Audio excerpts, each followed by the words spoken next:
मेरी माँ बहन भी यहाँ बैठी है। मर्दों के लिए क्या कहा, एक ईमान वाले के लिए 4 निशानी, वो औरतों के लिए भी है, मर्दों के लिए भी है। औरत के पास भी जिक्र करने वाली जबान हो, शुक्र करने वाला दिल हो, और कोई मुसीबत आ जाए हमारी माँ बहन जजा फजा करने लग जाती है। अल्लाह मियाँ को मेरा ही घर देखा हुआ था, मेरा ही बच्चा को ले जाना था, मेरे ही घर में मुसीबत देना था। नहीं मेरी माँ बहनों, अल्लाह के हबीब फरमाते हैं कि जब कोई मुसीबत आए उस पर सब्र कर लेना है। फरमाया जिसको ये चीजें मिल गई, अल्लाह दुनिया और आखिरत की भलाई उसको दे दिया। और माँ बहन, अगर आपको अल्लाह ने किसी की बीवी बनाया है तो आपके लिए खुशनसीबी है। फरमाया अगर वो औरत नेक सालिहा है, शौहर के माल और इज्जत और आबरू की हिफाजत करती है, तो दुनिया और आखिरत के लिए आपको भलाई का सबब और जरिया बना दिया है। और आपके लिए क्या पैगाम है, आपके लिए भी रसूलुल्लाह सल्लल्लाहु अलैहि वसल्लम ने फरमाया, एक औरत, बस मैं अपनी बात खत्म कर दूं ये पैगाम सुनाकर, एक औरत अगर उसके अंदर 4 खूबी हो, अल्लाह तबारक व तआला क़यामत में उसको जन्नत में दाखिल करेगा। क्या खूबी? फरमाया सल्लतिल मरअतु खम्सहा, वो औरत 5 वक्त नमाज को अदा करने वाली हो, वो औरत 5 वक्त नमाज को अदा करने वाली हो।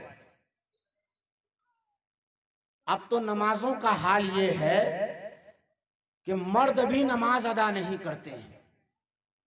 हैरत है, वो मुसलमान कैसा मुसलमान जिसकी जिंदगी में मुसलमानों नमाज नहीं।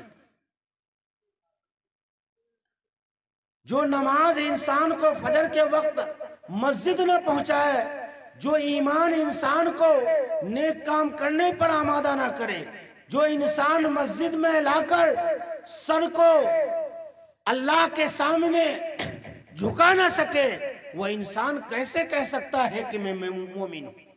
वो कैसा ईमान है?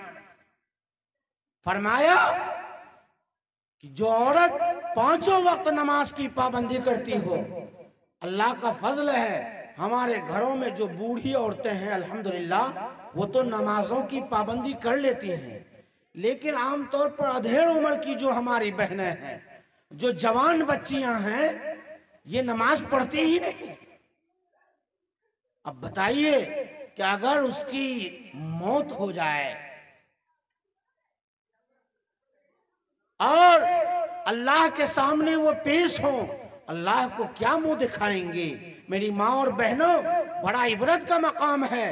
सहाबियात की पूरी जमात नमाज का एहतिमाम क्या करती थी, उनकी जिंदगी में नमाज छूट जाए इसका तसव्वुर भी नहीं किया जा सकता है। अल्लाह तबारक व तआला ने औरतों को बहुत सी कमजोरियां दी हैं। उन कमजोरियों की वजह से महीने में किसी औरत को 7 दिन, किसी को 5 दिन, किसी को 10 दिन तक नमाज नहीं पढ़ना होता, लेकिन अल्लाह ने इस दीन में कितनी सहूलत रखी है कि उन नमाजों की कज़ा नहीं है औरतों पर। उसके बावजूद भी हमारी माँ और बहन नमाज नहीं पढ़ती है, घर वीरान है, परेशान है, कहती है बरकत नहीं है, घर में उलझन है। फरमाया आका ने कि औरत 5 वक्त नमाज की पाबंदी करे और वो साम शहरहा और रमजान मुबारक के रोजे रखे। अल्लाह ने रमजान का महीना दिया है, महीना आ रहा है, इसमें पाबंदी से रोजे रखे। और अल्लाह तबारक व तआला ने अगर माल दिया है, ज़कात अदा करे। हमारी माँ बहन जेवर पहनती है लेकिन ज़कात अदा नहीं करती है। ये तो वो मौज़ूआत है कि मुस्तकिल महल्ले में एक महीने में एक एक दिन एक एक मौजू पर बयान होना चाहिए, उनको समझाना चाहिए कि हमें करना क्या चाहिए। फरमाया आका ने 5 वक्त नमाज पढ़े, रमजान के रोजे रखे और ज़कात दे और अपने शौहर की इताअत और फरमाबरदारी करे।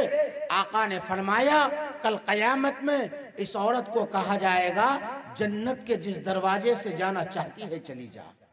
कितना सस्ता सौदा है। हमारी माँ बहन भी यहाँ आई हुई है, उनके लिए मुबारक घड़ी है, ये मुबारक मौका है वो इन चीज़ों की पाबंदी कर ले, इंशाअल्लाह जन्नत उनके लिए आसान है।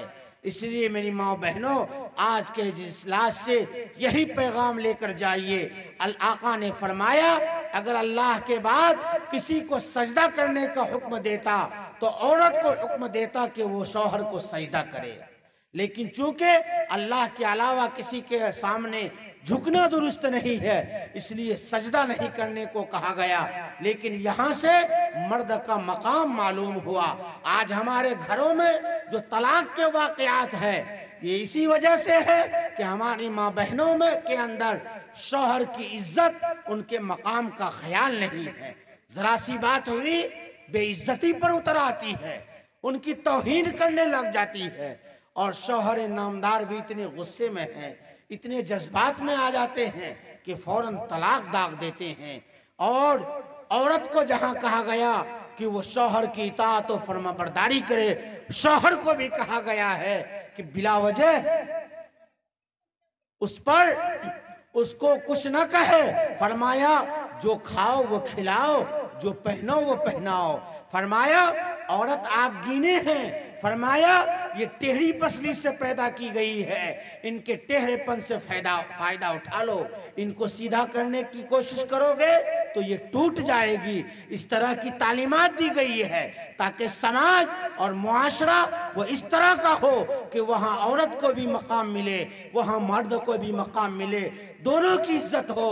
और जिस घर में इज्जत हो इस तरह से, वहाँ पलने वाला बच्चा भी तरबियत याफ्ता होगा और पलने वाली बच्ची भी तरबियत याफ्ता होगी इंशाअल्लाह। इसलिए शौहर भी अपनी बातों का खास ख्याल रखें और बीवी भी अपनी बातों का खास ख्याल रखें। शौहर गर्म हो जाए तो बीवी नर्म हो जाए, बीवी गर्म हो जाए तो शौहर नर्म हो जाए। इस वक्त तलाक के बेशुमार वाक़यात सिर्फ इस वजह से पेश आते हैं कि तहम्मुल मिजाजी का जज्बा खत्म हो गया है। जरा सी बात हुई, फौरन तलाक दाग दिया। न लड़का को कोई मतलब है, न लड़की को कोई मतलब है। हमारे घरों से तरबियत का फुकदान होता चला जा रहा है, समाज उजड़ रहा है। क्या वजह है कि आज दारुल क़ज़ा में, अदालतों में, पंचायतों में भीड़ लगी हुई है। वो समाज, वो कौम जिसको कुरान की हिदायत, कुरान जैसी हिदायत वाली किताब मिली, कुरान जैसे अहकाम वाली किताब मिली, उस कौम का हाल ये है कि उस कौम के बाहर की जिंदगी तो दूर की है, घर की जिंदगी बेहतर नहीं है। बहुत से लोगों को देखा गया कि बाहर दोस्तों के साथ बहुत अच्छे हैं, गुलछर्रे उड़ा रहे हैं, लेकिन घरों के हालात ऐसे हैं कि सही से अपनी बीवी का खर्च उठाने के लिए तैयार नहीं है। अभी एक बस्ती से मेरे पास मामला आया, मैं उस आदमी को जाती तौर पर जानता हूँ, बहुत अच्छे हैं, लेकिन उसके बीवी ने आके शिकायत किया कि उसको खाना खर्चा की इतनी तकलीफ होती है कि मोहल्ला और समाज के लोग उनके दाल और चावल की भरपाई करते हैं, हालांकि वो इंसान बहुत अच्छा मैं समझता था उसको। तो ऐसे हालात हैं कि इंसान अपना हक अपने घर वालों को देना नहीं चाहता। आका फरमाते हैं कि मैं तुम में सबसे बेहतर हूं, इसलिए कि मैं अपने घर वालों के लिए सबसे बेहतर हूं। लोगों, अगर घर की जिंदगी हमारी बेहतर होगी, वो कौम उसी वक्त तरक्की कर सकती है जबकि उसके घर की जिंदगी अच्छी हो। और शेखुल हिंद का आखिरी पैगाम जब जेल से होकर आए थे, फरमाया था इस कौम की तबाही का दो सबब है। पहला सबब यह है कि इस कौम ने कुरान करीम को छोड़ दिया है। इस कौम को अगर तरक्की के रास्ते पर लाना है, कुरान को हर एक हाथों में देना होगा। और दूसरा सबब इस कौम की तबाही का ये है कि ये कौम घरेलू झगड़ों में उलझ के ये तबाह हो रही है। इसलिए इस कौम को अगर बुलंदी की तरफ आना है तो बस अपने घरेलू झगड़ों को खत्म कीजिए और अपने बच्चों की तालीम के लिए बेहतरीन नज़्म कीजिए।